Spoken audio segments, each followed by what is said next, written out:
Thank you very much. So welcome everybody. Delighted to be here and to talk about one of our running quantum initiatives, the Quantum Mobility Quest. We already heard a few words about that. Before I dive into that, I would like to first set the scene and share a few words about Airbus and who we are and what we are doing as a company. So you probably know us best for commercial aircraft.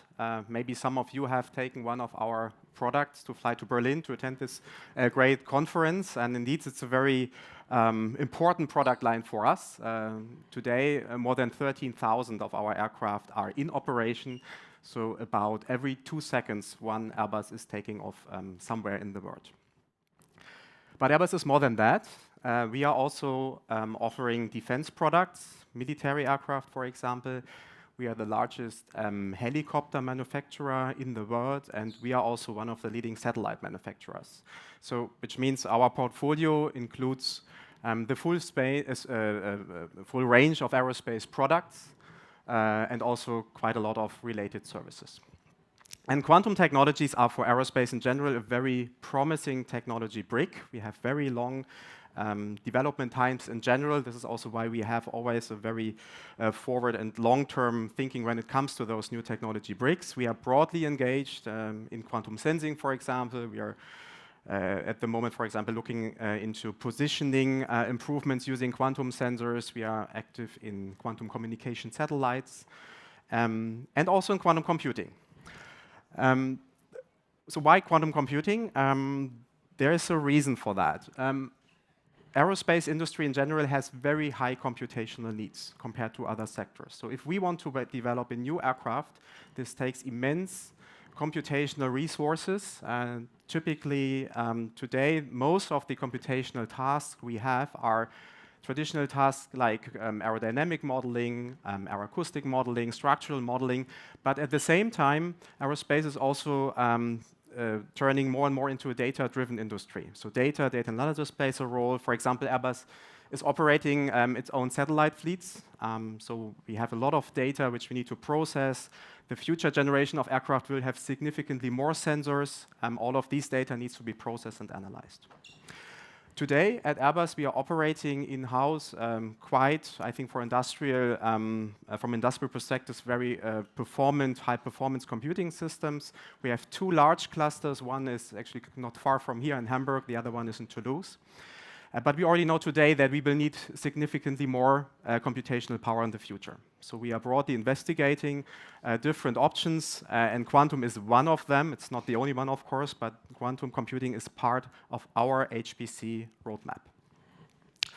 So we have started to look into quantum computing, I would say, quite early. So we started around in 2016. To look into different applications, to look into the questions, what's the hardware we are going to need, and also to think about, once this is becoming more and more reality, how can we actually implement this into our workflows, that non-specialized engineers can use a quantum computer.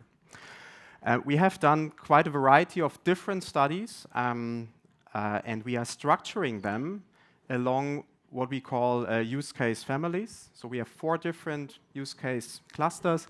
One is around quantum simulation, so the microscopic modeling, which was also presented in the last talk. We have a lot of focus on materials. Quantum optimization, where we have a strong focus on operational problems, for example, flight management, satellite mission operations.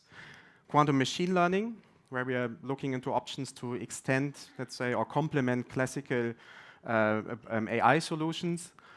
And very important for us, quantum solvers. This is maybe a bit specific for the aerospace industry, as so quantum solvers encompasses solving complex sets of partial differential equations, for example, of a Navier-Stokes type. So this is a big challenge, for example, if you want to design a new aircraft. So the question is, now we have all these use cases. Is this just an exploration? I mean, it's early. We have discussed this already quite often. But can we do something which has a big impact? So are there some key challenges we have where quantum computing could potentially help? And this is something we focused a lot in the last 1 and 2 years to look into the question, can quantum computing support potentially in the future the decarbonization of aviation, which is one of our most important challenges. Airbus is here fully committed in general to contribute to the sectorial targets, so we aim to achieve a net zero in 2050. And there is huge activities going on. Quantum is only a very small part, of course, compared to all the other things. One is, for example, we are working on a hydrogen-powered aircraft, which is planned to come into the market in 2035. So hydrogen-powered means it will have an engine based on fuel cells to convert hydrogen into electrical power to fly the aircraft. So we looked, for example, can we use a quantum computer to model the electrochemistry within a fuel cell, with the objective to have in the future, when the quantum computers have more power, a tool to improve, for example, design choices. There are other elements, of course, we can look at, but in overall, it seems there is, for example, for this key challenge, a lot of opportunities in quantum computing.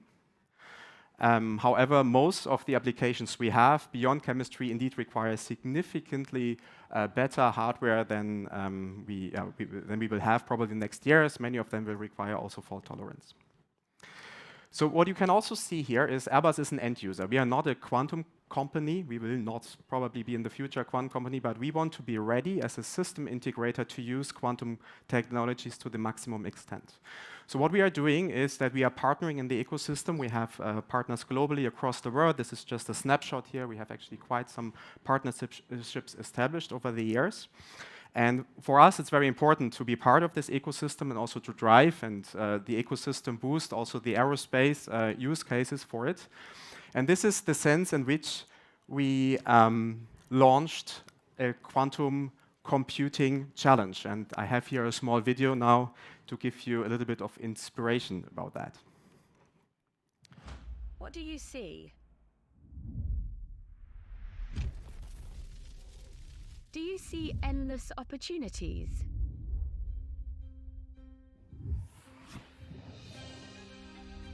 Is it a richly interconnected world, supported by data upon data, systems within systems? Do you see possibilities in the smallest of places, yet with the biggest of impacts? Do you see endless possibilities? Because we do. And quantum computing could help realize those opportunities. So we're inviting you to lead the way. Keep us flying in the toughest of conditions with quantum simulation.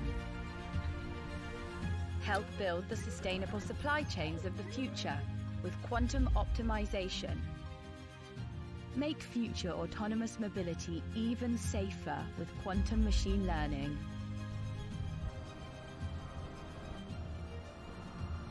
Or push the limits of the aerodynamic design of our future vehicles with quantum solvers.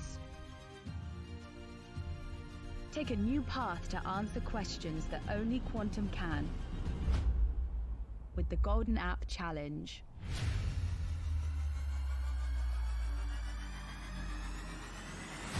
It's time to show us what you see. So this gives you maybe a little bit of an idea what we launched recently. This is a quantum computing challenge we launched together with BMW, and it's hosted by the Quantum Insider, and we are collaborating here in partnership with AWS.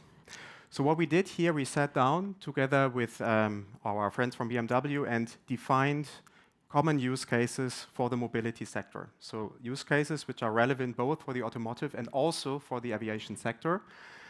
5 different use cases, the first one being smart coating. So we looked here into, or we proposed here a challenge where we use a quantum computer to model corrosion processes, or in more detail, to model corrosion inhibition. So if you manipulate a material and to slow down corrosion or to completely avoid it. The second challenge we proposed is from optimization. It's a logistic challenge. As you can imagine that both cars but also aircraft are highly complex products, and behind them are very complex manufacturing and supply chains. So here we proposed a representative scale-down use case for such a manufacturing supply chain and ask for here a quantum optimization solution. The third use case is in the area of autonomy. So for more automated operations in the mobility sector, we need very reliable data sets, including also, for example, critical test scenarios. So test scenarios which you cannot obviously measure during normal flight operations. There's a lot of generative AI used, and here we ask the community to propose quantum machine learning options to complement or to improve the expressivity of the results we get. The fourth one is predictive modeling, at the very heart for aviation, but also very interesting for the automotive industry. So we proposed here an aeroacoustic and an aerodynamic equation and ask about approaches how to address this. And last but not least, what we call the golden app.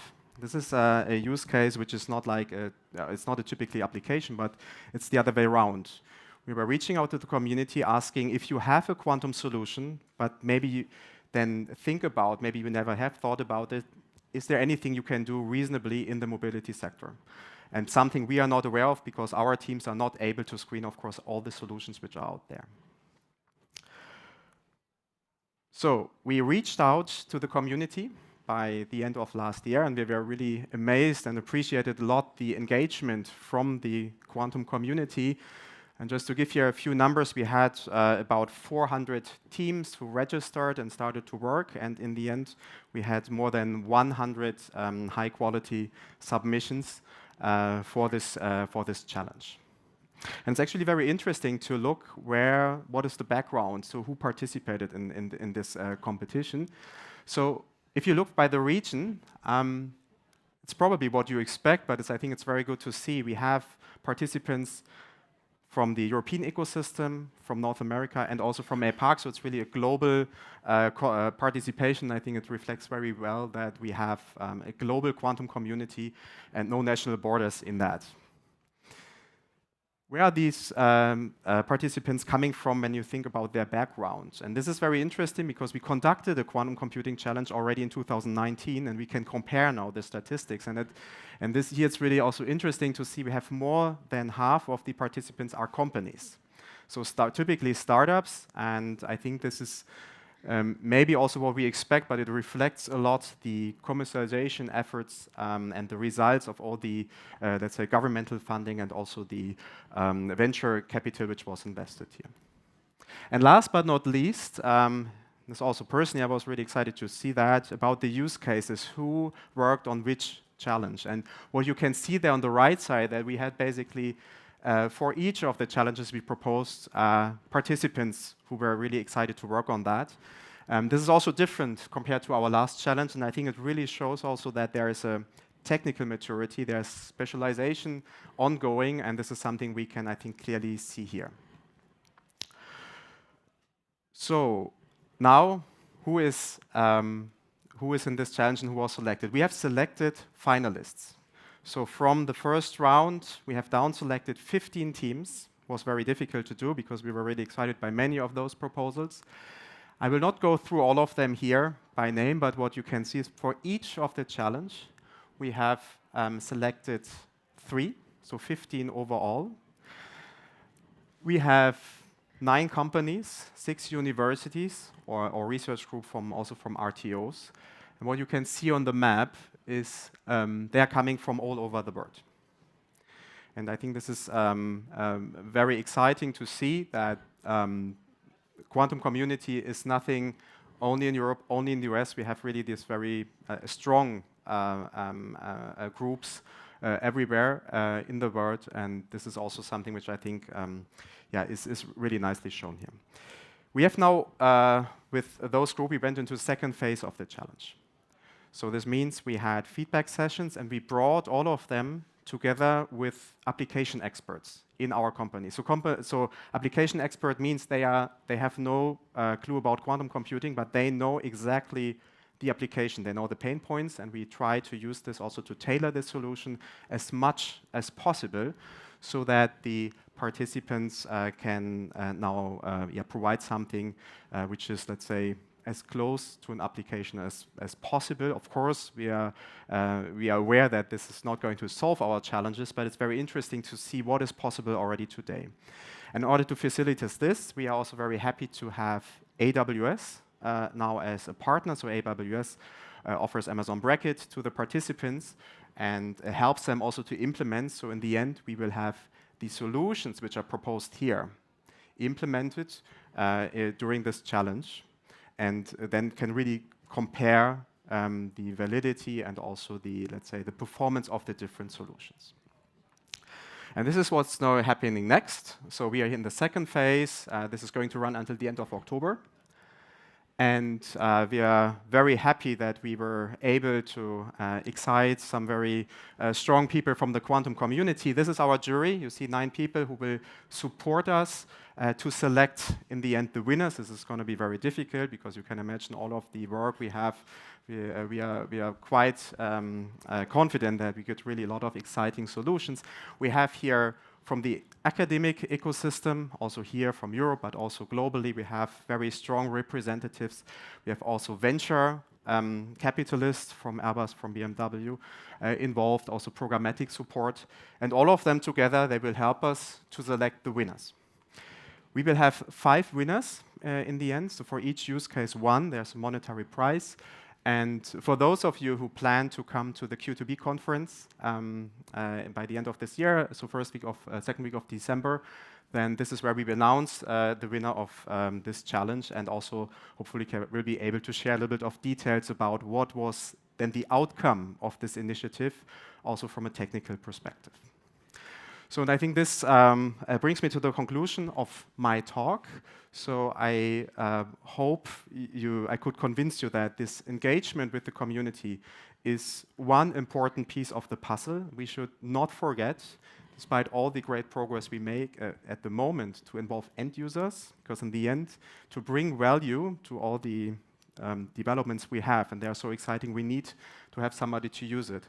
And it's not just the advantage which needs to be used, it's also that we have to prepare the end users to be able to use those solutions. So it's really about collaboration. It's about collaboration across borders. And this is my key message I wanted to convey here. Thank you very much for your attention.